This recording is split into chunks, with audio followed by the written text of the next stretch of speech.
You got this, and you got that, and you gonna murder this one and murder that one. Talking all that bullshit. I'm gonna put it to you like this, yo.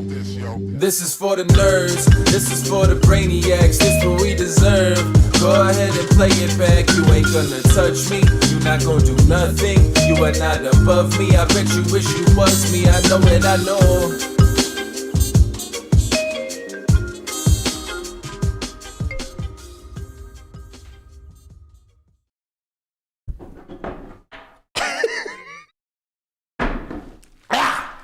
What is poppin', everybody? And welcome back to another special episode of the Only Friends podcast. Well, you know, it's me and my only friends, which includes, but is not limited to, the Monopoly Man. Just pay. Just pay, boys and girls. That's right. Lesson of the day, just pay. Who are you supposed to be? Who, is that me? Yeah, you. I'm the king. Who's the king? The one and only Ryan Garcia. Oh, I see. You know, I got some thoughts to tell you guys about later, but I look like Tony Montana. I didn't notice the nose until now, Yeah. and when you said his name, I was like, oh, I see what's going on here. Very nice. Oh, what do we got over here? Oh, hello. Looks like a pickle. are you a Clausen? Oh, he's got a pickle and a ball. You're so close. You're what Landon eats in the sauna. Yes. Hey, that's for close friends only. This is only friends, not close friends only. And I want you to vote on November 5th. Isn't that the day after? No. Oh, yeah, November 4th. Depending on who you're voting for, please show up on the 5th. Yo, speaking of, somebody in our house voted, and I keep getting these fucking texts that says, somebody in your house voted and you haven't. So can you guys stop making me feel like shit? That's amazing. I Which wonder one who of it you was. was it? I don't know. I can't figure it out. I think they're just doing that Responsible because Corey? they It sent has me to one be. of those Yeah. as well. It's definitely Corey. Corey. 100% Corey. Maybe it was Landon. Nah, bro. Nah. Landon's You think not Landon registered. is registered to vote? No shot. Doesn't even- Absolutely no shot. He wouldn't let him in. He doesn't have a license, even though you don't need one. I can't see out of that thing, man. It's like a. Oh, my God. We're ready. We're ready. Everybody did a great job. Wait. Well, Don't we have Globo? The best costume is actually not being shown. That's true. Well, the he's gonna absolute show best it. costume has not been shown yet, and I'll give you a little taste. I'm just sitting around waiting for Kings, boys. That's pretty great. You know, in all my time here, what I've come to understand is that much like there is nothing worse than a woman's scorn, Guapo's a close second. Yeah. Hell hath no fury. Yeah, God, this yeah. fucking costume is so good. Can you please just pull it up? Then people need to see Ready it. to do it? Are we doing Yeah, everybody? you need to get up there. People need to see you. Yeah, not having your full costume is just absurd. Absurd. It doesn't do it justice. You literally have the best costume here. It's a little rough to work in. So. You must Oh, be it's just the impossible to Monopoly work guy. Well, yeah, he'd be like all boxy and can't turn the page. And Do you know how much thought went So into lots this of one? thought went into this, boys. Obviously, we got the Kings. We got the old man fedora hat here. And, you know, we're limping. with limping Kings. You know. And I'm a cherry-picking scumbag Gutless. who's very gutless. So fucking We'll good. see. There you have it, boys. You know what? Who cares? You're $300 richer. I stand by what I said. You need to have $300 sticking out of your costume. Hey, Wow. can you cut back to me? So that $300 you won, Uncle Sam's gonna need his cut. Oh, So he's I'll make sure to hook he's that gonna up need for his you. cut. Well, man, you look great. Thanks, man. Yeah. Yeah, feeling it. I might never take this off. You're gonna pull off your 70s well. I'm gonna wear this straight through election day. I'm definitely growing a beard like this once I'm full gray. What's scary to me is that you just had the sunglasses laying around. No, this whole thing, it was unbelievable. The whole thing came on Instagram. It was the hat, the shades, the beard, the wristbands, these accessories here. Right. Sweatbands. Not these socks. These socks. Look at these socks. Michelle got me these socks for election night, but I figured I'd wear them today. Yeah. Just That didn't incredible. feel good, did it? No, it's all right. I'm all right. Bro, He's only crying a little bit on the inside. Nobody can see my face. It doesn't matter. They can't see the pain behind the eyes. bro, they took me to the woods, bro. They fucking took me to the woods, bro.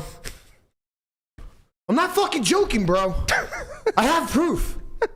I'll show everyone the video. Bohemian Grove is real. We froze. You gotta be kidding. Oh, here we go. You're good. It's because every time he stomps his fucking feet. Is the computer like the disk or Yeah, something? every time he stomps his feet, he knocks all the technology out. We don't have a confidence monitor anymore. all fucked up here. Unbelievable. Christ almighty. They took him to the woods. Get him, fucking There he leave him is. there. Why did they bring you back?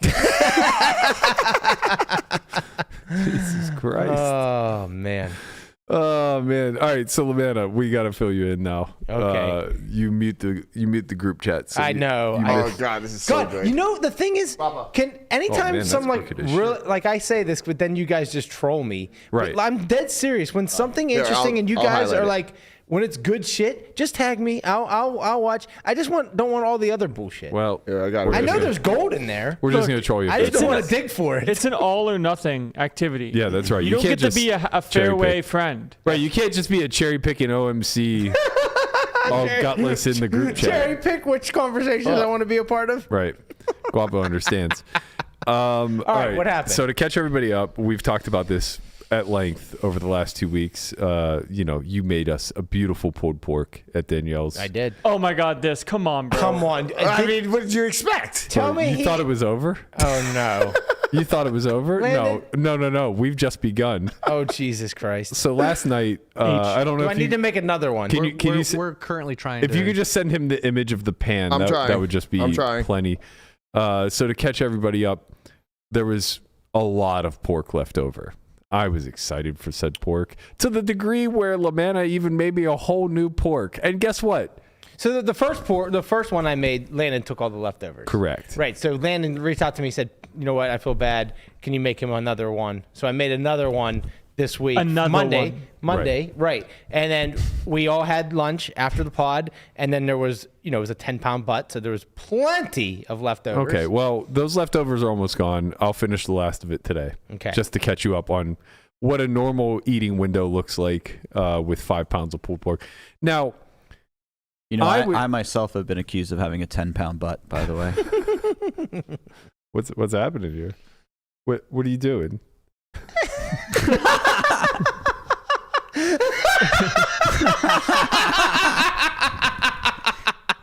Okay. Well, at least he left me kings. Oh man. I'll show you what to do with those sons of All that bitches. money. I don't know, man. He stacked you. You got a full double. Okay, so when he took the, I'm seeing the replay now. he took the port. I was very upset. Like, that was gonna be my meal for 3 days, and we debated of how much pork was actually taken. Let me tell you, Brian, it was a lot of fucking pork. Yeah. We got confirmation of that last night. You want to know how we got confirmation of that last night? How? This kid had the audacity to send a picture of said pork in the tray 11 days later and said, "Okay, Matt, I'm bringing it home for you to have now." No. 11. They didn't Look at touch his it. face. He's like, what? What's wrong with that? Brother, they didn't touch this pork. You didn't there- even eat the pork? I had some that day. But then that was it? No, I'm saying I had some yesterday. Right. Now you want to give him bacteria-ridden pork? Right. I didn't know how back. So he took this entire pan of pork, which we're working on getting the image, but you're gonna see this is a lot of fucking pork. Didn't touch it for 11 days. Look, Holy they didn't shit. touch it. No, there's a lot. There was more than that. I ate some. They didn't touch it. You Are ate you some gonna yesterday. eat? Are you gonna eat that 11? Of course not. I'm not a sicko. That pork isn't good. It might be fine. It's 11 Are you days. definitely No, not. it's It is 12 definitely days not. today. Do not eat that. Right. So it was 11 days yesterday, and he's like, "I'll bring it to you tomorrow." So I'm Bro, getting it on day 12. I cooked that thing to 205 degrees. There's nothing. Yeah, but I mean, it's gonna hold for like 3, maybe 4 5 days. days Yeah, max. And of all the meat, like pork and fish would be the first that I would throw away. Yeah. So he wants to give me E. coli. I don't want to give you anything anymore. On top of having taken my food. But the most egregious thing to me is that, like, that whole thing went to waste when I would have just devoured it. All for naught. The kids would have ate it. What about the kids, man? Here's what I don't understand. Why didn't you just throw it away and not say anything? Yeah. I thought it was good. Landon, I respect the troll, buddy. Here's what I don't I understand. respect what you're doing here. Well, here's what I don't understand. Over the last 11 days, how did it take that long to realize that it wasn't going to get eaten? Like, prior to asking Lamanna to make a new one on day 4, It wasn't day 4. It wasn't day 4. It was the day right. It was the day after. You got timing. Nowhere in your 25 years I on wanted you this to have earth one that Monday. did you think that that was a whole week later. No, man. As soon as I took it on Sunday, I wanted him to have it for that Monday. Well, that's not possible. he did? It was almost possible. He reached out to me very early, but it's like I was working. It was hard to and it takes time to I make. told him I was like, It takes overnight. You just I know, hear what but- you want to hear. listen. He tried to get it as early as possible. I tried to have the and I fastest told him, I turnaround was like, time of ever. Right. I said it's just gonna be much easier for me to just do it on a Sunday night instead of a work okay. night. So that's why I was a little bit late. But like, what I don't understand is like, you've never like No. ever thought like, pork sitting in a fridge for 11 days might not be good. I thought it was actually fully figured cooked. this out. He ate it yesterday. Well, I figured this And out. he's still alive. Well- So maybe he's right. Maybe we're all wrong. Maybe Brian, we're all I just a bunch figured of it out. pussies. I mean, he should eat the whole pan. He'll be- He should eat the pan, and then don't we can wanna- have our Hershey Squirts fucking episode. I don't want to eat the whole pan. It's all Listen, gone now. It's in the trash. I figured out the reason why Landon doesn't know this. It's not his fault. Landon grew up with 3 siblings. 4. 3? There's 3. 4 of them, right? There was never any leftovers. There was never fucking leftovers in that house. Fair Are you enough. kidding me? Landon ate his sibling to have enough food. Conrad said this to me yesterday, and I said there was no way a piece of shit would have lasted in the refrigerator for 11 days. Like, it would have just been Ew. It would have been taken care of at some point. There's just no shot. You. You guys are getting trolled. Landon probably finished the meal 7 days ago, and it just saved a picture 3 to to 5 send you days. guys. You're only like twice. No, I wish I 'cause was the- actually- Only 2x. nothing Really about a week nothing late. about this makes Landon look good. Landon's playing coy right now because you guys are falling for it, and Cooked pork could he be likes frozen continuing the bet. Frozen, yes, it could be frozen. Frozen, yeah, it's different. Yes, it could be for frozen, sure. Frozen for sure. Okay. but it wasn't frozen. Sometimes you learn things the way. Just You have to put- you just have to put my curiosity at bay. Like, so it was 11 days. As a government official, When- I must say that the USDA does not approve. When in that 11-day window did you finally say, like, all right, no one's eating this meat? It couldn't have been yesterday. It had to have been long prior to yesterday. No. Never give up. 11 days of not being touched? Never give up hope. And you never thought to yourself, like, maybe no one here likes pork. Well, I was gonna eat some of it on like day 6, day 7, day 8. I didn't What know this was an happened? issue. I wasn't. You skipped those days? I had some, but not a lot. Man, imagine if I picked at if it. I hadn't guilted him, he may have like never even offered it back. And like 6 days from now, he might have just been having a Still pulled eating it? pork Oh my sandwich. God, he'd be dead. He wouldn't be dead. E. coli? He'd be sick. E. coli doesn't kill you. Well, it can if you don't go to the hospital, and I don't know. you're probably not You'll insured. feel I like just, death, you know what? though. It's funny. I just remember this when we had an event here, and there was like a bunch of sushi was brought, and then like like tons of it didn't get eaten, so it was just sitting in the fridge. And it was WPT game. literally like it was literally like a week later, and he's like, "This sushi's still good, right?" Just like, oh God, no, it's not. Please don't eat it. It's I don't know. fish. Raw fish has been sitting in the fridge. I for don't a know. I week. get scared because it's not fair because when I want to eat things the day after, someone somehow finds a way to get mad at me for eating all the food. But then if it sits too long, I try to eat it, and now it's bad, and now no one gets to eat it. I understand you don't like wasting food. Because I would just eat everything that is allowed. In this instance, you were in complete control of that pan of pork. That is true. That was under only your watch, buddy. Yeah. And here we are, 11 days later, with 7 pounds going in the trash. It went elsewhere to a fridge, to a different location, and then the Grinch who stole pork. Grinch who stole pork. Yeah, now it's a good costume. Now I see why he did it. He stole all the pork. Wow, if you would have just replied with that earlier, it would have been perfect. Yeah. Look at that. Oh my God. But Oh, then man. What it a went to ledge. the other I location. look like I'm ready to kick somebody's ass. I got to tell That's you. what I'm Yeah. I I said, kick all the people that don't vote, right? If you don't vote and you don't participate in this democracy, I'm that coming thing for you. you go 1v1 with the tortoise. Okay, P. Diddy. How does he have abs like this They while look doing fake. nothing? They I look thought like it the was jealous. bodysuit that I That had is on not yesterday. fake. Are you jealous? Yes. Yes, I You am. want to see him again? You want to touch him? Yeah, I do. Yeah. I mean, kind of. Oh shit! I wasn't supposed to show that. Sorry. That was That was doing pre-show. what? Sorry, puppy. Oh man! Yeah, Make sure the stuff on cops you- ain't outside. The stuff on your nose doesn't give it away. Just incredible. All right, we can move on. Wow, the Monopoly I've had my fair man. share. Look at the Monopoly Yeah, I man. hope you're happy. You must be the Monopoly guy. Where is that from? Ace Ventura Ace 2. Ventura, yeah. The pet detective. Mhm. When nature calls. Dude, I Pascal. Dude, I collect $200. Yes, that's perfect. The mustache keeps. Oh, the pickleball. Is that Tom Brady? Is that his favorite quarterback? It is, unfortunately. Who's mine? Yeah. That's the only quarterback that matters. He like made sure to not show the Steeler symbol on that football he's got. Very strategic stuff I know going what on over I here. understand. Sort of like your lie about having pork in your fridge still. No, I'm not that good. That would be really good though if I ate it all and then I sent that picture and I was like, "Oh, do you want it back now?" Sure, buddy.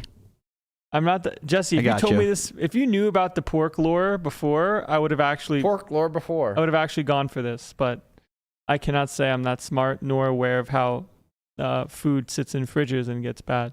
Mm-hmm. I thought because it was cooked, it would be fine for a while until it like smells really bad. Because it didn't smell really bad. God, Landon. It's like you were born like a year ago. How do you not know these things? No, honestly, not literally. It's the exact reason why I said Landon literally never had leftovers in the fridge to even understand this. Like there was literally never leftovers. They couldn't have been. No, I know there isn't. I ate them all. Landon was almost born closer to a year ago than he was to when I was born. if I'm doing the math correctly, it's not that far off. I'm 25. Yeah, it's like a few years between.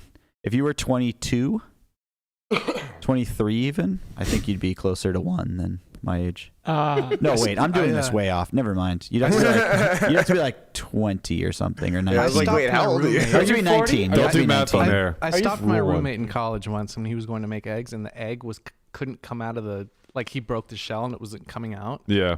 He was getting ready to cook that. I'm like, bro, like, I've had eggs that were yeah, don't. they do were a it. little gelatinous. He leaves that shit in. Yeah. I've seen it before. I do think Eggs you are can generally fine. smell it if stuff goes bad. Look, I mean, it doesn't even matter. Landon eats them fucking raw. The eggshells. Yeah, they're tasty. Full bacteria. Landon's a beast, man. I'm fine. Just crunching on raw eggs. Hammering raw eggs, trolling the shit out of you guys. Landon's an animal.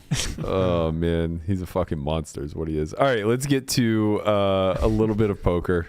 We'll let Landon off the hook here. Big news today out of Pennsylvania. It seems as though, according to Phil Gelfond's most recent post, that BetRiversPoker is now live in PA. If you guys recall, BetRivers is owned by, what's the parent company? I can't think of it off the top of my head. But anyway, they bought out Run It Once Poker maybe Is 2 it the same years as ago. Rivers Casino? I think Right? so, yeah. It's got to be, yeah. Yeah. But there's the merger deal that he did was not with BetRivers specifically. It was with either a parent company or a sub company. Rush Street Rush Interactive. Rush Street. Thank you. Interactive, Thank you. Yes, Rush Street.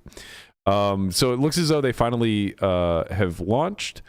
And Nick Jones, as always, has provided us a very tidy thread, giving us all we need to know about this launch.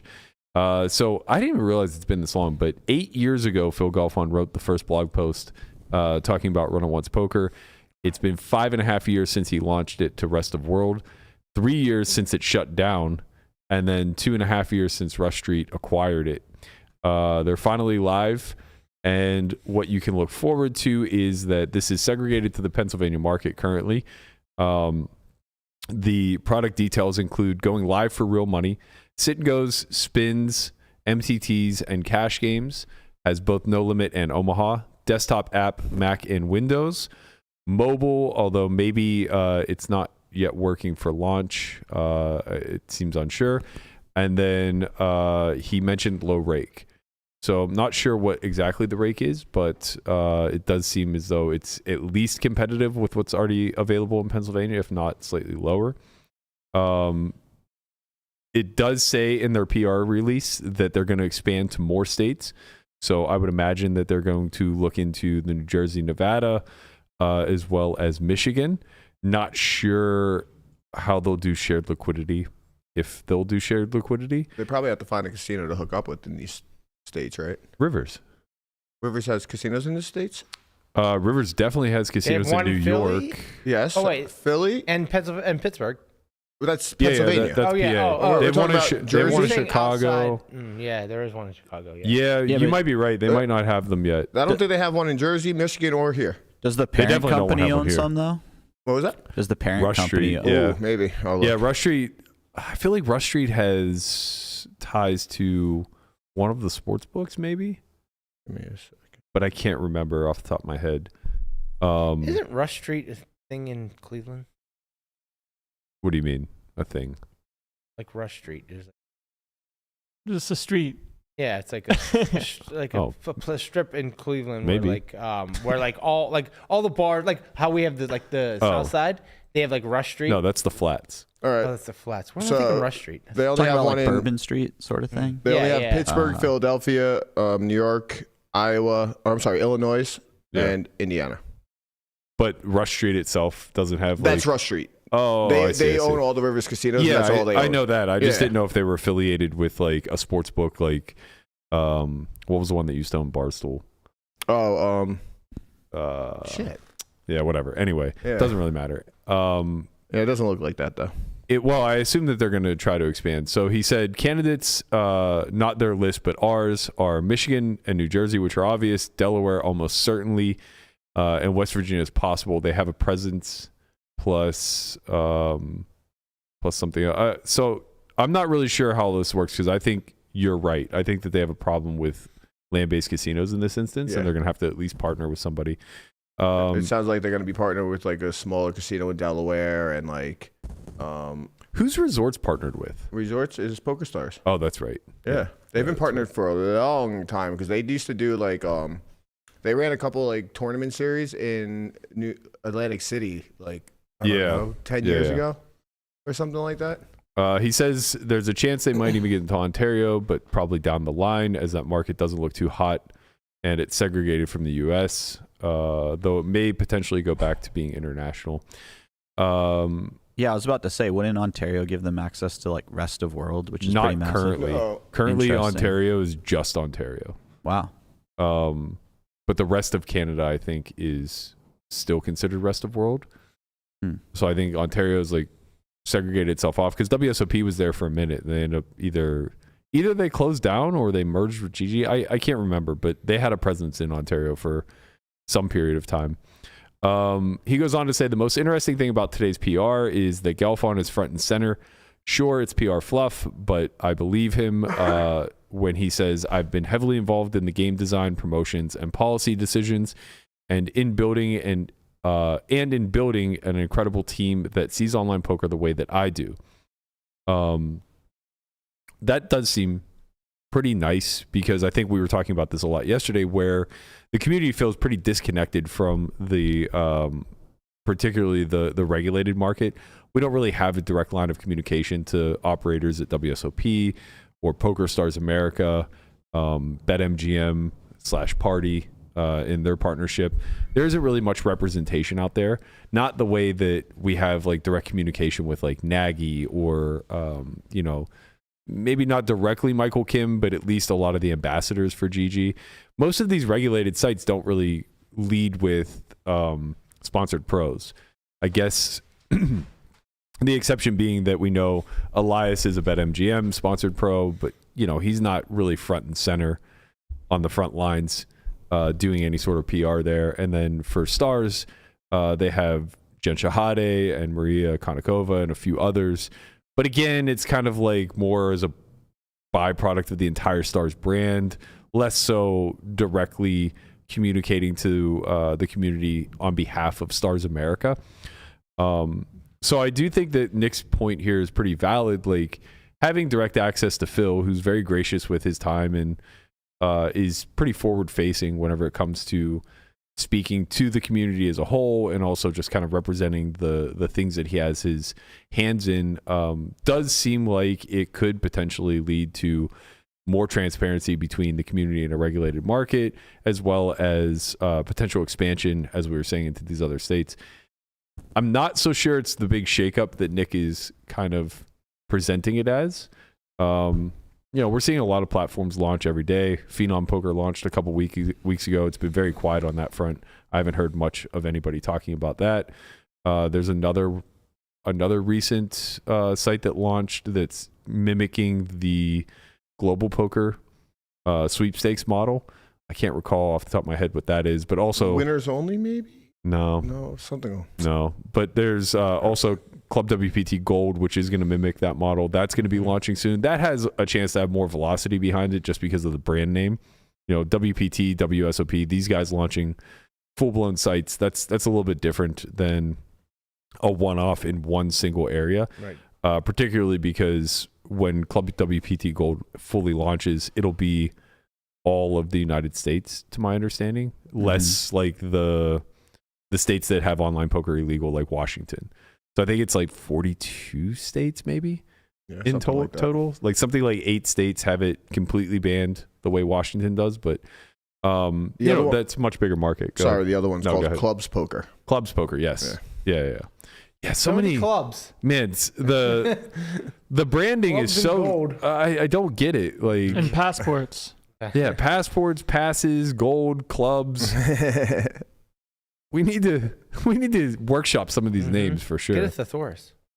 A thesaurus. Talk to me.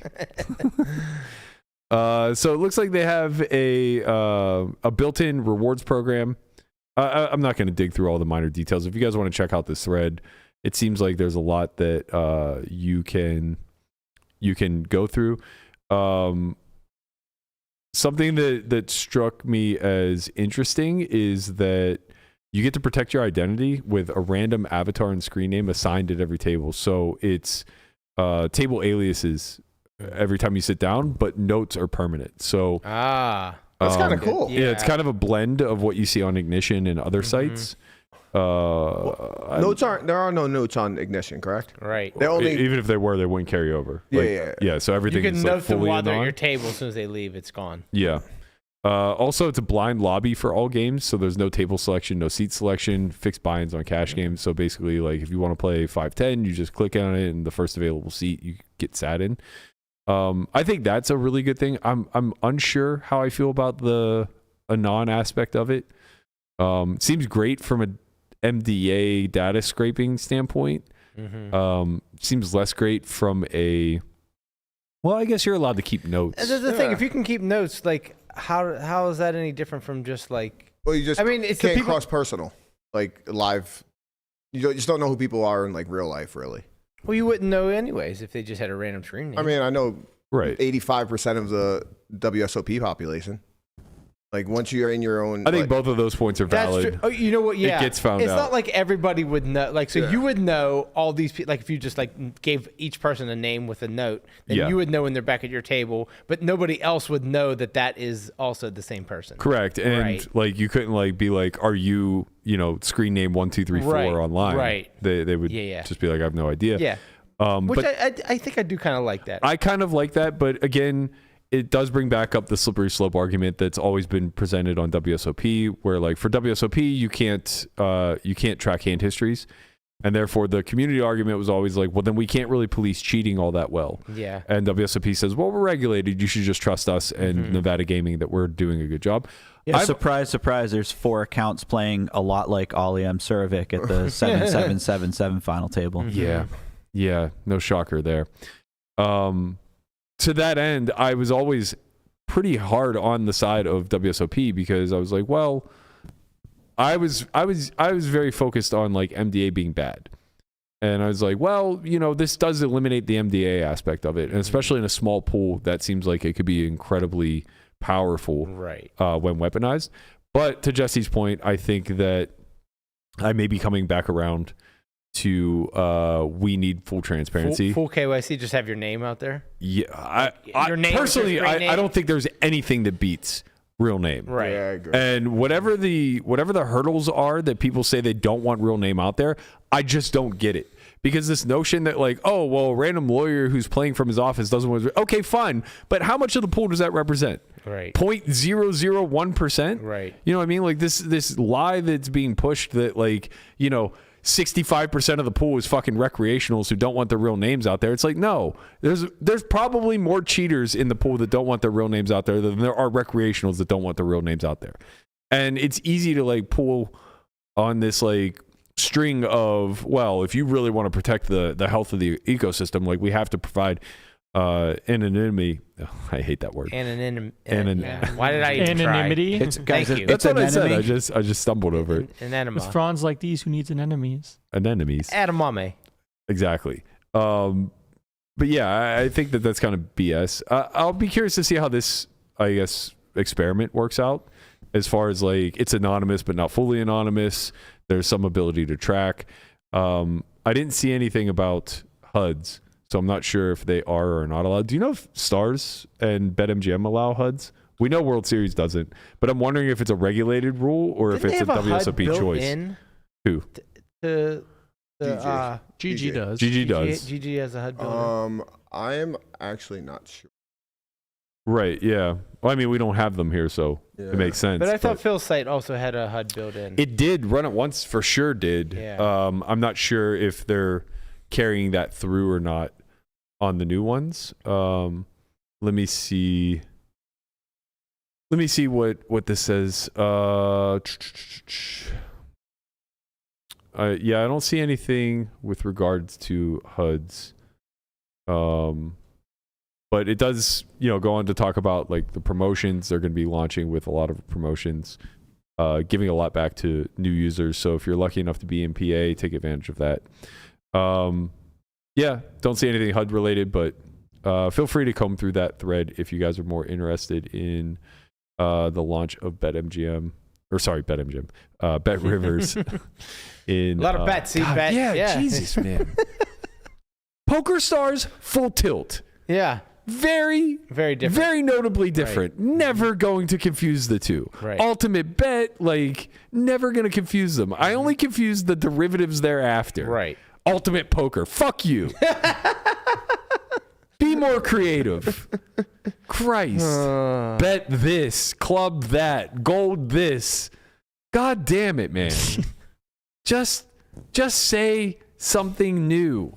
The Monopoly Man is You so want to borrow angry. Landon's Just costume? pay. Huh? You want to borrow Landon's costume? Sound like Grinch for I'm real. Perma Grinch. It's not just for Christmas. Absolute full bet stars.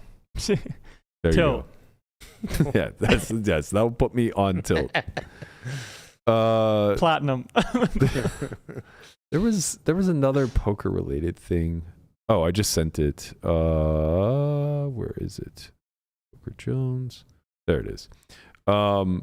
So Jesse, I don't know if you heard anything about this. You're a little more tapped into the rest of the world, I think, than the rest of us. But did you see George's tweet saying that GG is shifting its 5K NL and above to invite only? I didn't see that. They've been kind of trying to weed out regulars for years, like by raising rake. A number of things that kind of made statements that seemed very anti-reg, like I think they at one point they just said like the player pool doesn't really need regs, so we're not going to be very accommodating to them. But I didn't see that. Yeah, it's kind of interesting because we had the ban recently, or not the ban, sorry, the protest recently that got the rate reduced, which made it seem like GG was kind of coming around, understanding that in order to facilitate these high stakes games, they did need regs in some sort of capacity. And they were willing to give something back to the game starters and things of that nature. And George led that charge. He was a big part of that protest, and he moved a lot of the action, or he helped move a lot of the action over to ACR. He was kind of the face of that movement. And now here we are, maybe 6 months later, and it seems as though GG is no longer going to be a viable option for players that are really good. I know a lot of very skilled guys that are playing heads up as high as 100k NL on GG. I assume that action is going to die. What's interesting to me though is that Club GG is also like a hotbed for high stakes no limit. So it's pretty interesting because the model that they're trying to roll out for their actual skin, or I guess their actual platform in GGPoker, is very similar to the club model. In order to get high stakes action on Club GG, you basically need to be invited, and most people are only going to pay high rake in order to participate in soft environments. So it seems as though we kind of spoke about this yesterday, where I said that there's a bit of a fear that online poker goes the way of the Wild Wild West, where instead of leaning more heavily into regulated markets, they all just say fuck it and become the club model. And it seems like GG is kind of embracing that, right? By privatizing 5K NL and above, you now basically create the same scenarios that we see live. And, speaking from a point of privilege of somebody who actually gets to play in those games a lot, they're healthy. Like, there's no two ways about it. High stakes is flourishing when you're able to shut out the best players in the world. That makes sense. And, as unfortunate as that may be, go ahead. I guess it depends on your definition of flourishing. Okay. Because if you mean like they exist behind closed doors and like a few people are enjoying them, like, but they're not. In my mind, flourishing means that like the public entirely is enjoying something. Well, they are. Well, no, I mean a big part of the public is shut out to them. A big part of the poker world is shut out. Well, to, a big part of the poker world is shut out because they can't afford to play. So a very small portion of the poker world that could play is now shut out. But the exposure to the rest of the community is there. When you watch these streams, they're all, they're all available mostly for free. Hustler Live for free, The Lodge for free. Even PokerGo runs some free streams here and there. And these games are really good. They're action-based. Very few pros. Oh, so by flourishing you mean like they're good games. That's fair. Well, I guess not just good games, but like the longevity of them is incredibly high because the rake is low and nobody's really winning. I guess I kind of feel like when you say that the cash games are flourishing, but they're all privatized, it's sort of like stocking a pond with fish that have no known predator. Yeah, and precisely. saying like the ecology of this pond, I might have the wrong word, is flourishing, but it's like, well, yeah, I mean, but there's no like actual litmus test on whether or not, like, it's kind of a contrived version of flourishing. Yeah, it's the difference between natural versus farmed, but the result is the result. Like if we let it naturally occur, you would see a food chain happen, and almost certainly, I mean, like, look, online poker is the best litmus test we can exemplify, right? Like high stakes died. Yeah. I mean, I guess if by flourishing you mean like the longevity is saved, yeah, high stakes will almost certainly exist 10 years from now. Yeah, that's fair then. I can agree with. I mean, I don't know. I mean, maybe it's because we have very different point of views. Not point of views, I should say, but like different perspectives on it. I feel like I see it like dying in the sense that it, like, in the way that it was, and so it's like flourishing in this new capacity or something. Yeah, which is like, I'm not saying that you're wrong. I guess I just feel like differently about it to some extent, but also like that's because of my perspective. If that makes sense. Yeah, I don't feel any one way or the other. I'm just trying to make an observation. I recognize that like I'm very lucky to get to play it, and if I was on the outside looking in, I'd probably be very spiteful about it. But the end result is still likely the end result. Like the games get to survive where they otherwise may not. Yeah, and to be fair to you, like if you were to give me the choice of there's either no high stakes poker games or there's high stakes poker games that you can see when you walk in the casino, but maybe not sit at. I would prefer the second one to be true. Yeah. Right. So like you're right about that. I guess I just like I don't when I walk into a poker room and I see like the situation that goes on most of the time, I'm not like, oh, this is flourishing. You know what I mean? It's like oh, it's surviving in like this new capacity for a little bit longer or whatever. Yeah. Do you think it's only a little bit longer though? Well, maybe it's a lot longer. You could be right about that. I certainly don't have the answer to that. Yeah. I'm just kind of curious because obviously two things can't coexist at the same time. But I would be curious if like Bobby's Room would ever have a game if private poker didn't exist. Yeah, I mean, I think you make a good point with that. I mean, just like naturally, organically, like pop up. Yeah. I mean, they would, but it would be like it wouldn't be three or four times a week or whatever exists right now, right? It would be like if some guy comes into town and people build a game and some like random dude with a lot of money, and it wouldn't. It would be like once a month or something, like we saw before. These private games were kind of at one point this was the live landscape, right? There was only one private game in all of Las Vegas, and it was the only private casino game that I was aware of anywhere, and it was the Aria 3612 game, and it was so big, at least back in the mid 2010s when money wasn't quite as free to get a hold of, that the majority of the people that were shut out couldn't financially play anyway, so it wasn't that big of a deal. And even during that time frame, like a big reason why the Bobby's Room game exists now is because it was an answer to that room just being a ghost town, right? Like the high stakes mix game would run when it ran, like the routine of it, but they really couldn't get bigger than 10, 20, 40. And I know this because like I would look to play intermediate stakes because I only played the big game maybe 300 hours a year. So it's like, oh, well, maybe I can play like a 50, 100 game here or there. It's just not a shocker that they let the Monopoly guy in. Right. Yeah. Gotta let the Monopoly bring sacks guy of cash, you know. They let you in, especially when your motto is just pay. Yeah, right. They'll be limping kings so quick. We got a fucking customer, boys. Yeah, they're ready for you. But yeah, I'll be curious to see how this plays out because, like, look, online there are options. ACR is not going to privatize their high stakes, so obviously a lot of the regs are going to move there, but that's going to make the pools a lot tougher. Does GG start to see a big influx of some of the softest games in the world? Will they promote 100K NL again the way that they had in the past?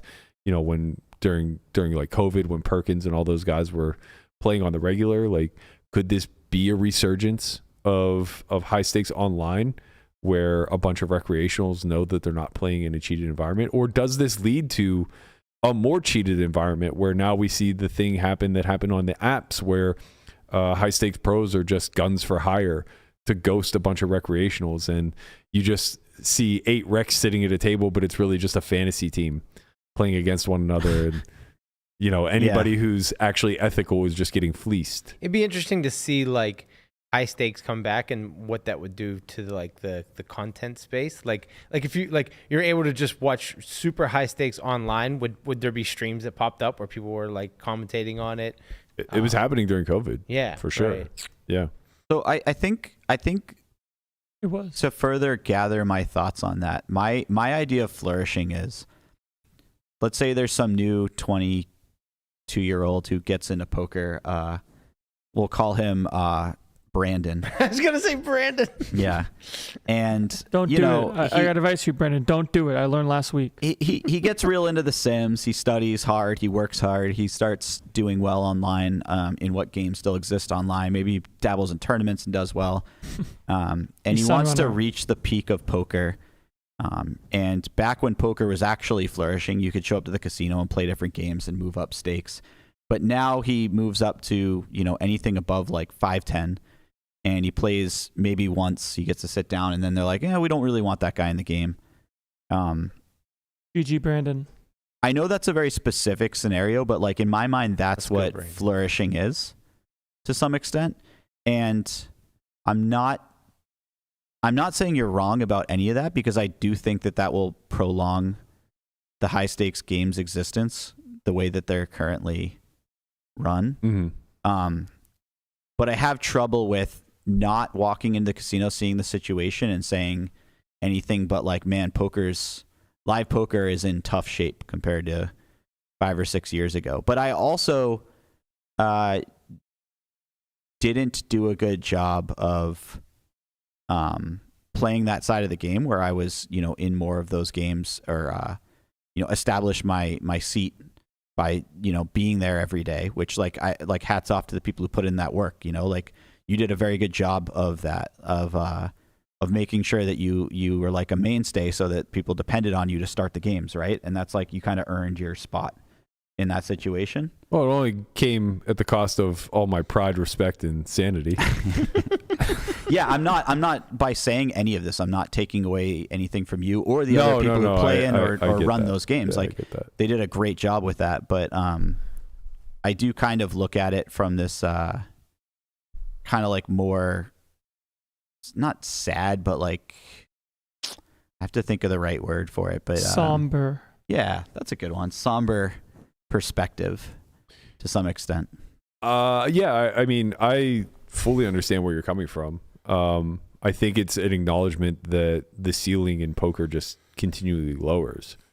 And I think that that's true today in all realms, even in like open games, like high stakes, no limit tournaments, because the edge is so small, the ceiling is still very low, right? Like Landon finds this hard to believe, but like when we first started in 2003, we all thought we could make $100 million in poker. And some did.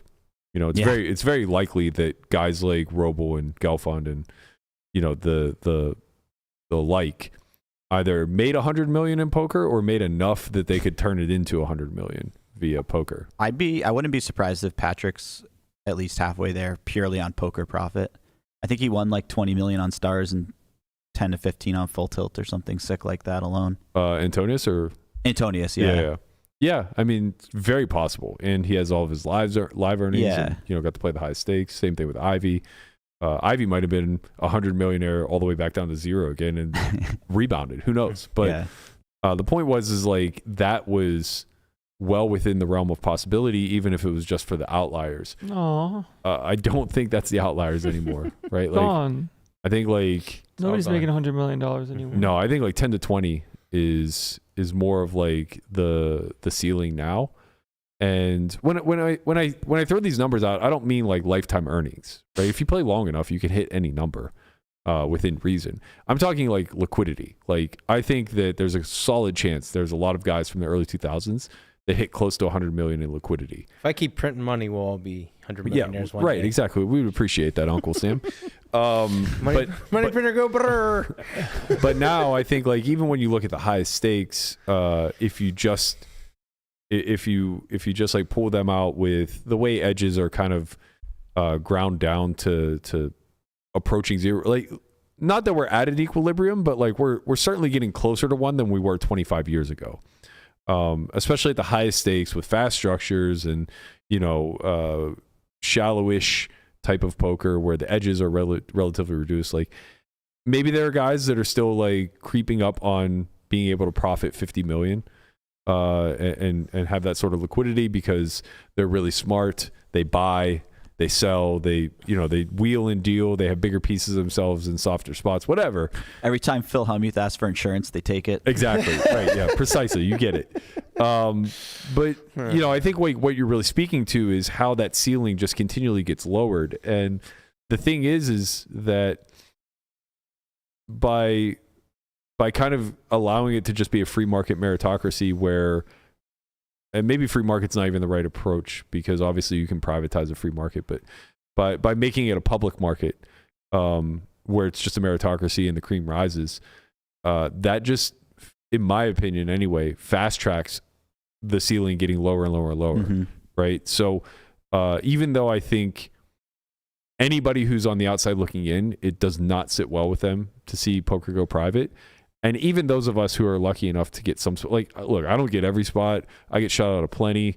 And even if I didn't, even if I was JRB who had literally access to every fucking game on the planet, I would still recognize and understand how one of one that is and how much of a privileged spot it is and how there's nobody else who's in that situation. And you have to have some empathy for the struggling, not even the struggling pro, but the the skilled pro who actually can't weaponize his assets in the same way that the gift of gab may allow somebody like JRB to weaponize his, right? Is this why we've seen a lot of these, like the top pros move into like the high roller scenes, and because they can always play, bigger that way. Tournaments, right? Yeah, tournaments. Yeah. Yeah, I think people who prioritize just raw skill, raw ability to play the game of cards. It's so hard though, because you never really know like the loss side of the profit loss. So when someone has a reasonable or like really good score, you don't know how much you're of stuck. course. And I mean, look at a guy like Seth Davies. He's having a $10 million year, but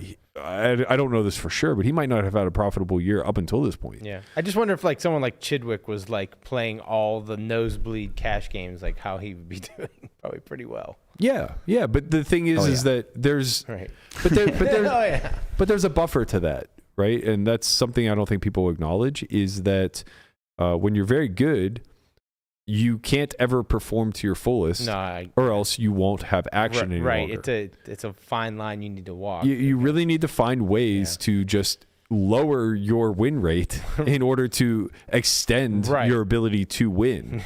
There are a lot of games. Like, look, live is very special. Shear the sheep. Yeah, live is very special when you get into really good spots. There are a lot of situations where, as a very skilled professional, you might be able to make 15 big blinds per hour, which extrapolates out to like maybe 45 or 50 big blinds per 100. That hasn't existed online since exactly 2003, maybe. Right? Like, and maybe not even then, because a lot of what's driving this live is the depth. The fact that people are able to make 500, 600, 700 big blind error. I'm exaggerating, obviously, but when you're sitting 1,000 big blinds deep, or even 500 big blinds deep, you can make 100 big blind error when you're sitting 1,000 big blinds deep. You can't do that when you're literally sitting with exactly. So it's like the fact that that can occur allows these win rates to be wildly bloated, especially if you're the best player in the game and you understand. So it's like, well, do I want to make 45 big blinds per 100 over the course of 25 hours before they give me the boot? Or am I willing to make 28 big blinds per 100 over the course of the next 5 years? And it's a no-brainer, obviously. That's still in an astronomical win rate. But you have to also understand that year over year, it's going to continually to decline because the things that you're doing to give EV back to the pool are always going to be consistent. And then the things that you're doing to take EV out of the pool, like the things you're doing well, are going to get adjusted to. Right? So you're not guaranteed to make that upper echelon win rate. And there'll be times that like the entire pool is just adjusting to your style of play pretty well. And now maybe you're reduced to like 10 big blinds per 100. And that's fine when you're battling online over multiple tables for hundreds of thousands of hands. But those swings are really fucking wild. Yeah, I was about to say, it's easy to say it on paper, whereas like when you get into practice and you're swinging really hard, and you're not sure if you have those 10 big blinds or if you have 3 or whatever, it becomes 0 or negative. Then you start making those really thin value bets on the river that get the fish like looking at you like, maybe I shouldn't be in this game. You're like, oh shit, what have I done? There's a lot. Yeah, I mean the people who, and this is sort of like a tip of the hat to you, Berkey, is like the people who are good at conceptualizing that and acknowledging that, like have a really good skill set for staying in these bigger games now. Yeah. And it's good. Like it's another skill set that should be like adequately compensated, I suppose. It's become more weighted towards that skill set maybe. Yeah. But it's still like interesting because it becomes we're not like a gamified game anymore. We're more of like a hustle at this point. Well, it's to some extent. It's a privatized business. You know? And it's conflicting incentives at every corner. Operators are trying to get their cut of the pie, and it directly disincentivizes pros. Pros are trying to get their cut of the pie, and it directly disincentivizes recs. Recs are trying to enjoy a fair environment where they're not getting raked over the coals, and that directly disincentivizes everybody else. Mm-hmm. You know what I mean? So it's like... And meanwhile, Landon's got to play 2-5 online. Brandon. Right. Brandon's got to play 2-5 online instead of winning $30 million over his career. Yeah. It's bullshit. Yeah, so I mean, it's the maturation process, I think, of what was once a young market that's kind of coming into its own. The free money just isn't there anymore. The low-hanging fruit isn't as easy to pluck. And the skills that are necessary in order to not just turn a profit, but like have a comfortable, secure life are very different than what they were maybe 25 years ago, where you just sought out to be good and respected and believed to be professional. I mean, like for the better part of a decade, you know, not just myself, but like a lot of us who were very engulfed in the game, we would just kind of present ourselves like you did an interview or whatever. You would just try to be a pro, right? Like you tried to mimic the athlete that was on a similar path, where it's just like you give the God willing, I'm going to get out there and give it my all kind of answer, and you present yourself as professionally as possible. You take the game seriously. You try to cultivate these skills. And then somewhere along the line, you realize like that's actually to your detriment. You know, you kind of have to be doing this low key in private, and you got to be mimicking the action guy as much as possible. And you got to be giving it up, or you go the route of playing MTTs where you're dealing with razor thin edges that compound over and over and over, and you're just praying to God that your sun run comes through. Pick being really good and then hoping to win all ins, or being moderately good and liked enough to play in big games. Yeah. So choose your own adventure, but either way, you might end up sad. Everybody ends up sad in the end. It all ends in heartbreak. I feel for everybody who's going to get ushered off of GGPoker that was previously winning at these high stakes. Hopefully other sites see it as an opportunity to create a safe haven for that laddering pro. You know, this is an opportunity, in my opinion, for stars, for WPN and other competitors to kind of step up and say, we'll house an environment for you guys and we'll find a way to make it fruitful for everybody involved. But it's a tricky equation to solve. I don't know how you keep nosebleeds liquid while still allowing the best in the world to go in there and take their cut. Just seems quite the challenge. Yeah, it's a tough one, especially with that lowering ceiling analogy that you use, which I think is very accurate. Yeah, I mean, you guys, by the way, you guys had an interesting conversation I tuned in for a few minutes of yesterday, where you talked about the stakes that were played on the regular online, 10 years ago. Yeah. And then you brought in inflation, and it's like when you think about the two together, it's crazy how much smaller poker has become. Yeah, like that was kind of my overarching take, is that online poker is scaled backwards. Mm-hmm. Micros are now the flourishing stake, right? Yeah. Like 1 cent, 2 cent, 5 cent, 10 cent, 10 cent, 25 cent. These are now the biggest pools, which they naturally should be, but that wasn't the case in the past. Like there were comparable pools at like $1.50 as there were at like $2, $4, right? Yeah. And now, $2, $4, what I guess has become 2.5. Not only is it a tough game, it's like getting close to the pinnacle, right? It's bordering on high stakes. Like 2.5 Rush Cash doesn't even exist anymore. Rush was one of the worst things that ever happened to online poker, in my opinion. Rush, fast fold, whatever the fuck you want to call it. Whatever gets all the money funneled to the top quicker is never good. Right. But also just the notion, I mean, it really strictly commodified poker in a sense that volume was now the priority, right? It exemplified to the pool that all that matters is volume. And it really encouraged people to stop thinking about every hand as a specific, unique spot, and instead like zooming out, playing like a robot, and just like having fixed ranges that you're willing to apply at any one position. It evolved online poker in a way that I think could only be detrimental, because anything that incentivizes tightness just has to be bad. Well, didn't it get to a point where you could input like what you wanted to fold? Like, you could just like put your range in. Yeah, right? You can do that on GG. Yeah, you just put in like, so it just auto folds you. So it just mucks it for you. You can just get right to the next hand. Incredible. Right. Yeah. It's truly, I mean, on the other hand, what a great learning tool. You're basically playing the trainer for money. Yeah. Like that's remarkable. Some people are using the trainer for money. That's true.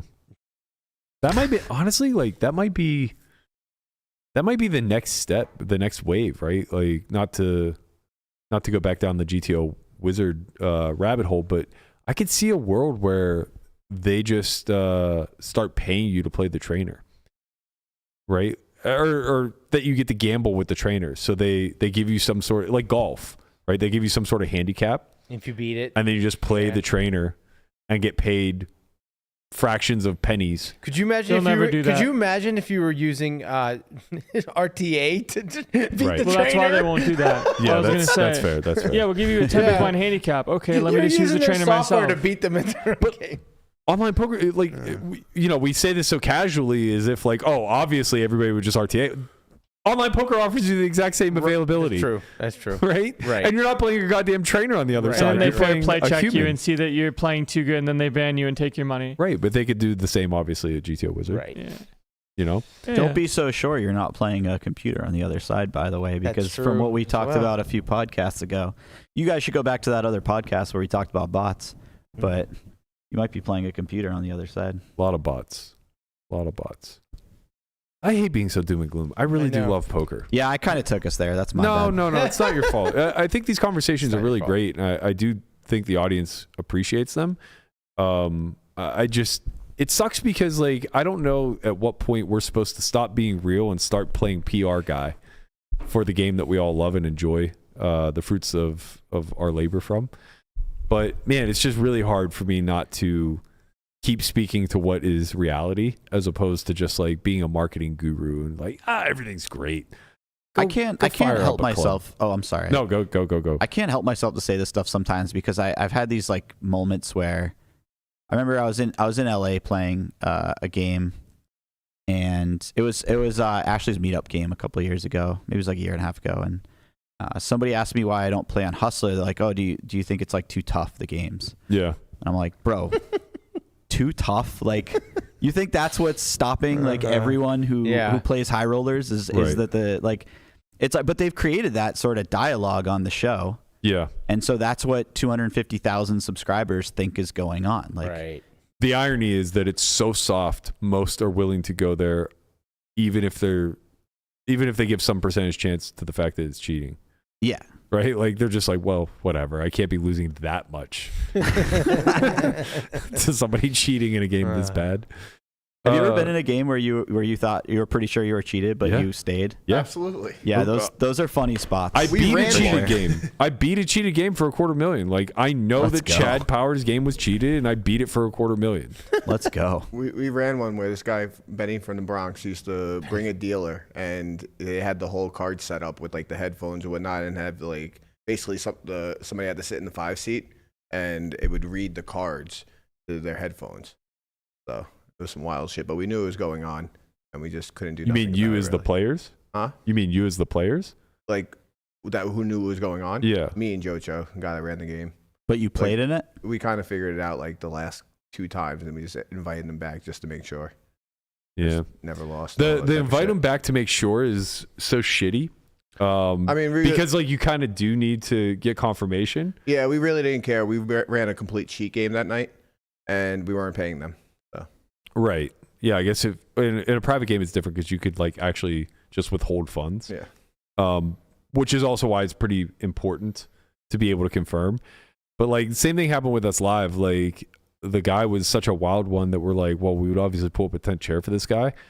But after like a session or whatever, I'm like, I'm pretty confident this is not on the up and up. Yeah. And it was like, all right, well, let's just tell everybody in the game that we have suspicions, invite them back, have everybody keep a close eye on them and play cautiously, and then see what happens. And the irony was it only solidified more in my mind that he was cheating, and I was dead sure of it.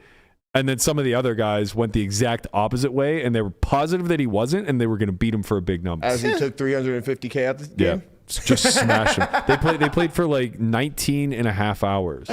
And it wasn't until like the very end that they were able to recoup like a big chunk of their losses because as the game got short, they like kind of forced him more and more out of the 2 seat. Yeah.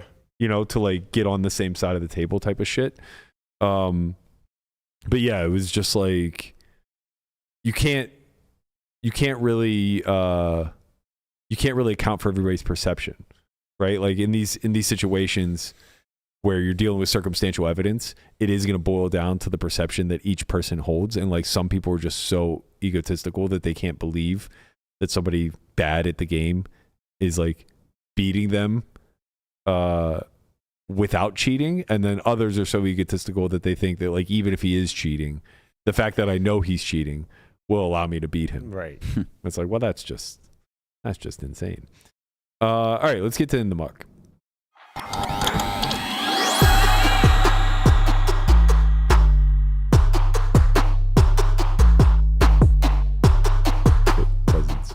Yes. All right, we are back in the muck. We got a user submission from Micah 1580. They are playing 2-5 somewhere out there in the world. We don't know Deep. where. They're playing deep, yeah. Over 300 big blinds deep. I think he started the hand with 1,600 or so and was covered. And he is sitting in the low jack with 2 black queens. Under the gun makes it 15. He decides to 3-bet to 55, fold to the small blind, and they bring in the cold 4-bet to 155. Back to us, and we decide to call. Flop is the 9 of clubs, the 5 of clubs, and the deuce of hearts. They lead into us for 105, and we give them a little clicky click to 250, and we get what we deserve. Run. And we get Just the run. pile for Just run. 1445, and then we fold. So Micah here said their thoughts was, that they think they have a very, very strong range with the cold 4-bet pre-flop, aces, kings, ace, king, that kind of stuff. And so they didn't see a reason to, 5-bet, get it in pre. And then on the flop, they gave the old, I'm raising to see where I'm at. And if he just calls, then I can, kind of play defense and get to the river, maybe a cheap showdown. And if they pile, then I just fold. The problem with this hand is like you just beat so much. You can just call. You're putting yourself in such a bad situation. You just get blown off by, let's just say, ace, king of clubs or something like Landon's losing his mind. No, I mean, do you beat so much? Like, I don't think so. No. Oh, you're got losing your cold mind. four. You're losing your I mind think with you're what just Conrad dead. said. I would just peel because we have equity with the queen of clubs. Like, I get the idea of clicking and try to get like ace king to fold and win the pot now. And if you get jammed on, you're probably just like behind in most environments Ace that you king's play not in. folding to that click. But they're probably not piling for 1,500. That's true. Yeah, too. I think ace, You king, know? and jacks both just peel, and so you kind of get what you want. Like, I don't think theoretically you're supposed to be clicking it with queens here, but like I think in reality it works out pretty well for you. Right. It's probably what Landon's saying. But like Gotcha. folding to the jam really feels shitty. I It don't does, think it does, but shitty. they need to find like the ace 4 suited 4-bet / jam like They're like ace ace king 10 with of the ace of clubs, clubs like occasionally. Ace king Yeah. of clubs. Like they have to like very like select combos of cold 4s in the first place, and the cold 4-bet range is so nutted. But anyways, I got it. Having the Yeah, queen like, of clubs. even sucks. if Bye, like Landon. ace king of clubs Thanks for shoves on you coming, and you Grinch. fold incorrectly sometimes, I don't think that's that big of a loss because it's just so few combos and like if you assign them a range of like aces, kings, and ace king of clubs, like you're still doing terrible against it, so it's fine. Yeah, But I think you're making a case for not raising flop though. No, but I'm saying they need to well, yeah, I mean, I think that raise could work in your favor, like raise fold could work in your favor if they play correctly against it for your sake, right? But like you need them to not have the ace 4 suited, never shove. You need them to not shove like ace king with just the ace of clubs, which if they ever start doing that, then you're getting wrecked pretty hard. That's all I'm saying. Like I'm not saying you should raise here. I but guess the point is that it's difficult to get wrecked one way or the other. Like basically, you're creating a situation where all of the win rate is going to be distributed based off of how accurately you're ranging this person. Mm-hmm. Because if they have a completed, like a proper 300 big blind 4-bet range, which is going to be a lot more linear than what you see at 100 big blinds, they are going to have hands that can justifiably 3-bet pile here. Like ace 5 is just all in, right? Yeah, that's what I was kind of alluding to with the ace-4 as well, which is like a little more exciting to pile in because your gutter is. I mean, I guess they're kind of the same thing. It's actually kind of the opposite. I think. I think you jam the ace-5 and call the ace-4. You block sets, maybe. Yeah, I mean, you block some sets. Not that 5s are going to be a big byproduct of it, but when called, you can just be winning with the ace-5. Right, like in position could just have like ace-king of clubs. Yeah, right? that's true. True too, yeah. Which is helpful. And you need some hands that like peel and then fold, which I guess is a lot of that is going to be like ace-king. But like that's going to have to fold here at some frequency versus the click. It can't just pure call, right? Like if it does, then our raise is printing, I would think, because we have just like a natural jam on the turn versus what's clearly just like 2 overcards the majority of the time. So like having ace-4 there is pretty nice because you have a nut draw and you just get to comfortably fold to a jam on a brick where like ace-king still might be mixing calls some of the time. I'm unsure. I haven't looked at this, but like I'm just theorizing the way these spots tend to play out as SPR shrinks.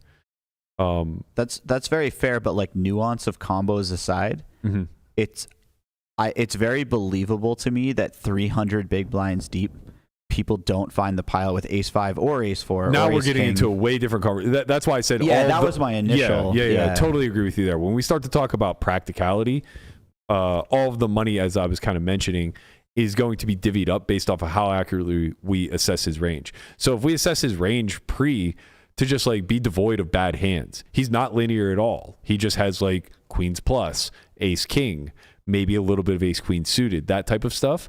Well, then now we're burning it by raising probably, and we're saving ourselves by raise folding, if that makes sense. Yeah, I mean, if he just calls his jacks and his ace kings a lot to your small raise, but he wants to protect and pile in with like aces and kings Do you a think lot. he has jacks? I would imagine some percentage of the time. You should probably have jacks more than we should have 5s.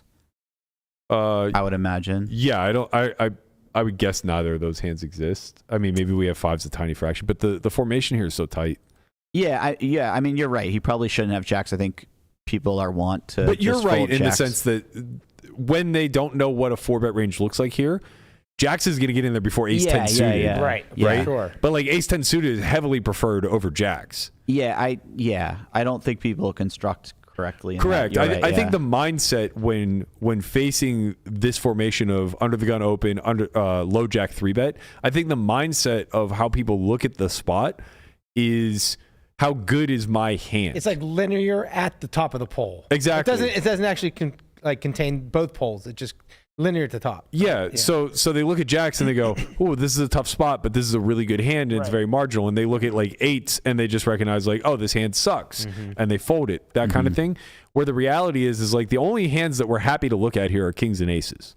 It's just kings and aces. Everything else should give us a bit of an uneasy feeling, and everything else then starts to fall into the category of, board coverage and potential bluff candidates, right? So it's like when we look at wheel aces, small frequency, got to get in there. When we look at like suited ace broadways, like ace jack, ace 10, we're going to cold for these some of the time, but it's mainly just because of removal and potential post flop board coverage, because there is still going to be an SPR here of like, I mean, what are we looking at? We're looking at like 3.5, almost 4, right? So like that's a pretty deep SPR for a 4-bet pot.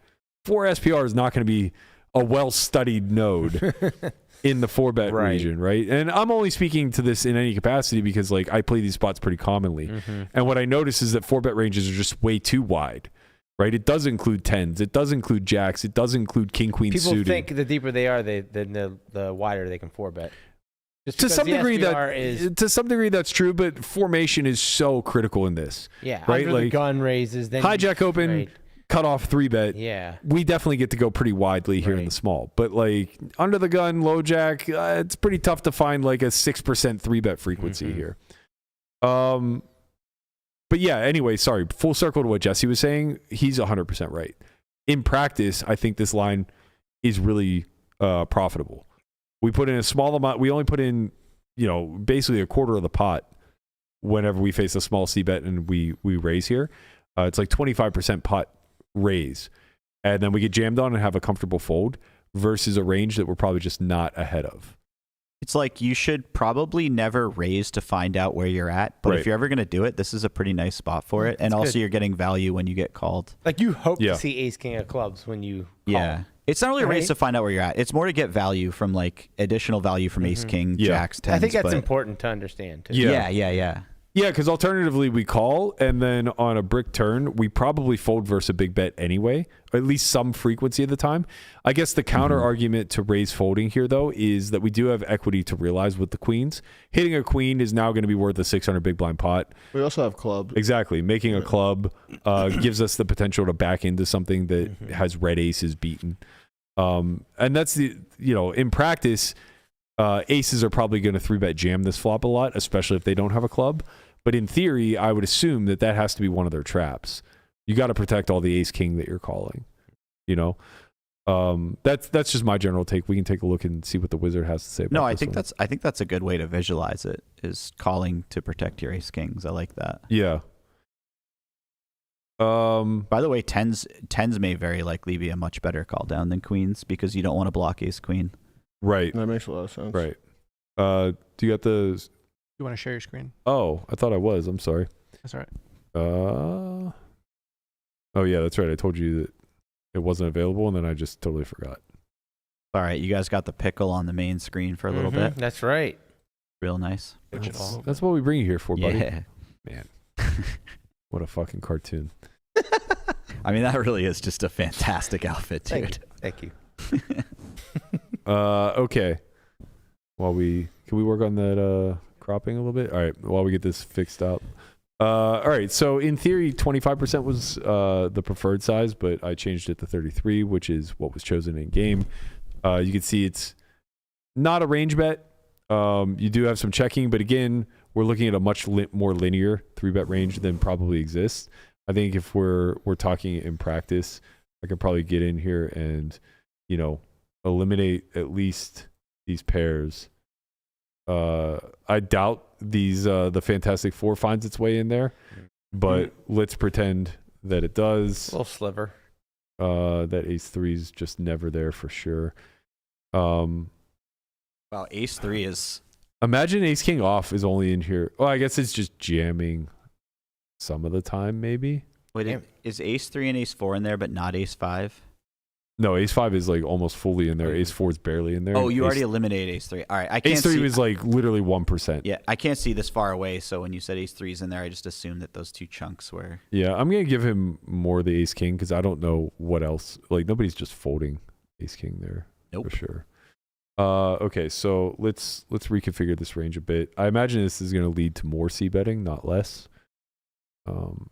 Having a tighter range only benefits him.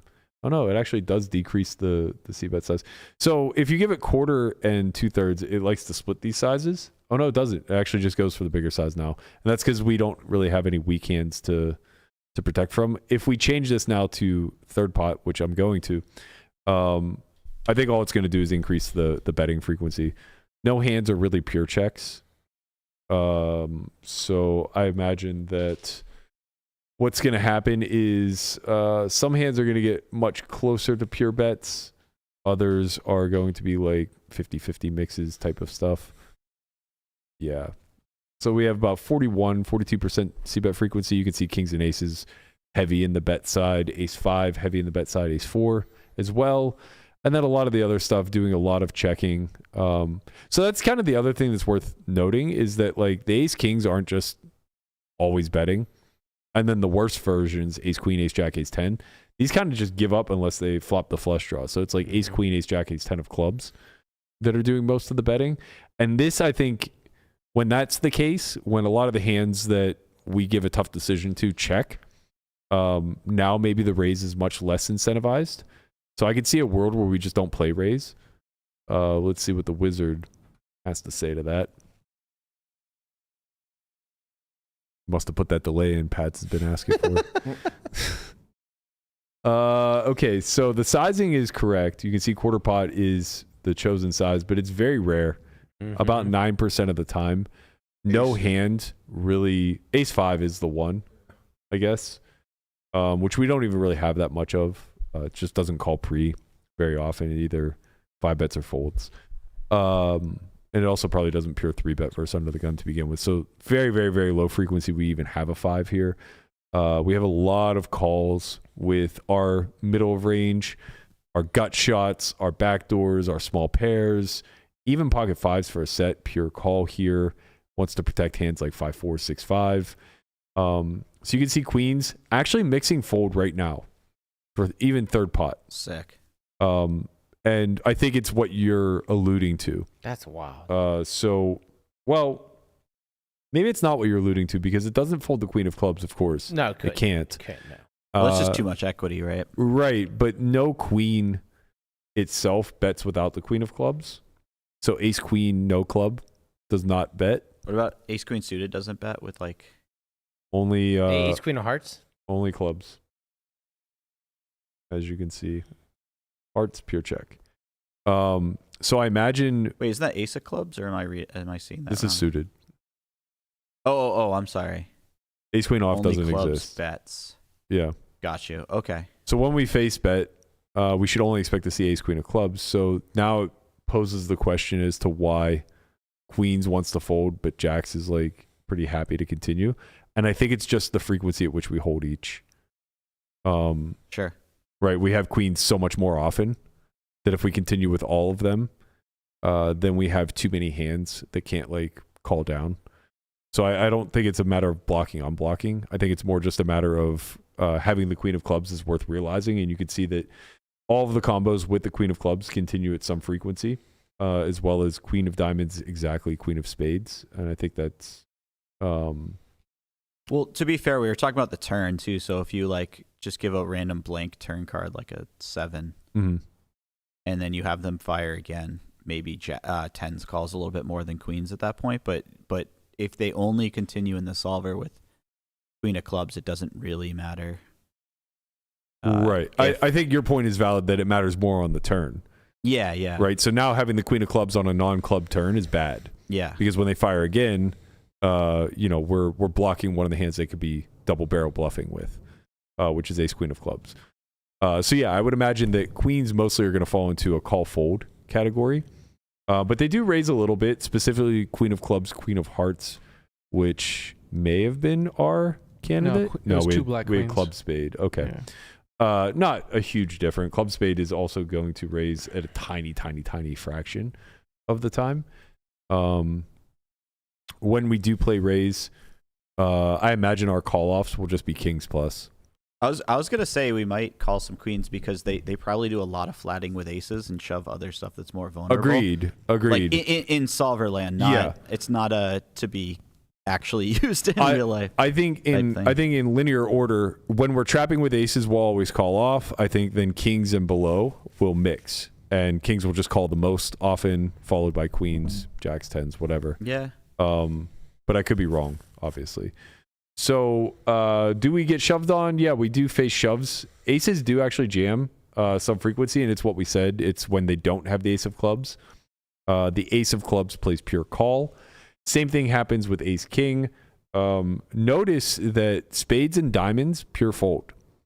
So you actually don't really get what you want in that instance. You only face a continue versus ace king of clubs, ace king of hearts, and then ace king when it has a club. So ace of clubs king or ace X with the king of clubs. These are only the continues, and some of them only continue through a call. So ace of hearts, king of clubs only jams, and it's a very low frequency. It either plays jam or fold. I guess to be fair, he's only supposed to c-bet when he has a club with ace king off to begin with. So you are making that range of ace king relatively indifferent. But you do get like some of these gut shots to play pure call. So like you can see ace 4, 8, 7, 7, 6, 6, 5, which is a pair. All of these hands are just playing call. None of them are jamming. Most of the nut flush draws are all just getting it in, with the exception being exactly ace king. That one's shoving a lot less often. Kings are actually playing pure trap. So that's a good reason why kings will then probably pure call off. Although queens are also playing pure trap. So maybe when we have a club, we call less often because we block the 3-bet jams. But let's see. I would imagine his fold is going to be fine. Yeah. So yeah, I was wrong in the sense that kings calls the most. It actually calls less than queens. They do some shoving with ace king off, right? You love how ace 5 calls, right? With a club, yes. Yeah. So you wanna unblock that as much as possible. So having kings is bad for you. Right. Yeah, it seems that way because it always folds without a club and it calls some of the time with the king of clubs. Yeah. Well, I think that's just, you can still be blocking ace king with a club even when you have king of clubs in your hand. Yeah, and you want the extra equity of being able to back into something. Yeah. Yeah, of course. It's kind of interesting about the ace 5. I That guess it it's pure only calls? hearts. No. No, it's not. I mean, hearts exist, but you don't play raise with hearts because it's too good. Too good, yeah. Yeah, you just play call, so you have call downs. And it's just nice to have that visibility on the heart turns. Yeah, I think this is kind of what I was speaking to in that you just dominate a lot of his ace of clubs X when he jams. So like you fuck ace king way worse when you have ace 5 than you do when you have queens. Mm-hmm. Right? And it's not even close. No, I think that was a really good point, and I kind of failed to identify that, and I like that a lot. Right. Sorry, it's also not just ace king. It's all the nut flush draws. Ace queen suited, ace jack suited, ace 10 suited. I mean, yeah. No, but I guess as you go down the line, it's less true. But because you're only calling off with queens with a club, it does become a little bit more true because now you block the ace queen of clubs that jam. There's just like a lot of reasons why there's a bunch of EV attached to ace 5. You can see it's winning a big chunk of the pot. It's making 42 big blinds. It's actually our second most profitable hand behind aces. They are not shoving aces very often. Only without a club. Okay. So they jam without a club and they call otherwise. They always call kings. Just way too. But again, like that's not happening in real life. Yeah, in real life, they jam out all aces and kings for sure. There's no combination of kings that small blind is looking at that doesn't 3-bet jam that flop. Right. But it's kind of cool because they may not be in real life actually finding when I have a club I'll just call, and when I have aces with no club I'll jam. But you will be up against some player types who always call the raise because they're careful, right? And some player types who always shove because they want to protect or whatever their reasoning is. That's good. And so like this mixing is great to just kind of represent both sides of the population. Yeah. It's why in these very tight range spots it's important to know what the baseline strategy looks like in theory, because it will save you. Yeah. Right. Rather than trying to guess in real time like what your opposition's actually doing, you could just defer to the mix and say like, oh, I have queens, no club. This is a pure fold. I have queens with a club. This is a 50-50 spot. I'm going to flip a coin. Mm-hmm. Right. And you could just live and die by that. Or if you have a read on top of it of like, oh, I don't think he would 3-bet jam ace king off with a club. Okay, maybe I just pure fold then. Moral of the story is, even though the money man is here and usually I say pay, I think this one's played pretty well. How ironic. For all intent and purposes. This is a very cool hand history. We got a lot out of it, I feel like. Yeah, I was very happy when I saw this one. I was like, oh, this is a easy one to get in the muck on. Yeah, mm-hmm. I'm just curious, just taking a look at like what would happen if like a brick 7 came off and we faced like 2/3 pot or something like that. Yeah, queens. So jacks and 10s now do become a pure fold. Queens start to fold a lot. Even kings start becoming indifferent. Yeah. So now it's now kings want to not have a club. You want to unblock those double barrel bluffs with ace king of clubs, ace king with the king of clubs. So the non-club variety just plays pure call down. Fuck you. I'm going to stack your queens, and I'm going to stack your bluffs, and I'm going to make a fraction of a penny when it's all said and done.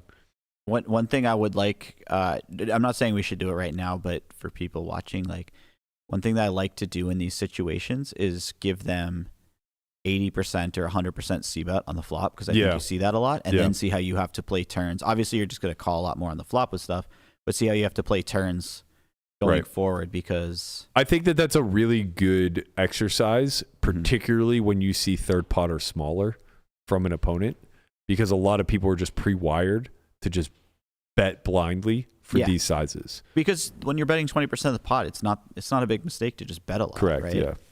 It's the smaller you go compared to the pot, the more it's like checking anyways, but you're putting money in, so it changes how people respond. Right. And stuff. It's checking with fold equity essentially. Yeah. Yeah, I thought this was a really good hand history. Thank you so much for the submission. If you guys want to submit your own in the muck, head to @onlyfriends_pod. You can find it in our pinned tweet. Follow that link. Join the community. There's an entire forum dedicated to In the Muck. Or you can hit hashtag Discord in the chat, and you can follow the link there. Don't forget to like, comment, subscribe. Show us a little bit of love. Look at us. We're fucking trained monkeys for you guys. If you're watching or if you're listening on Apple or Spotify, you just got to go to youtube.com/solvefory and check out these amazing. Yeah, you don't know what costumes. you're missing. You know we can upload video to Spotify now. Yeah?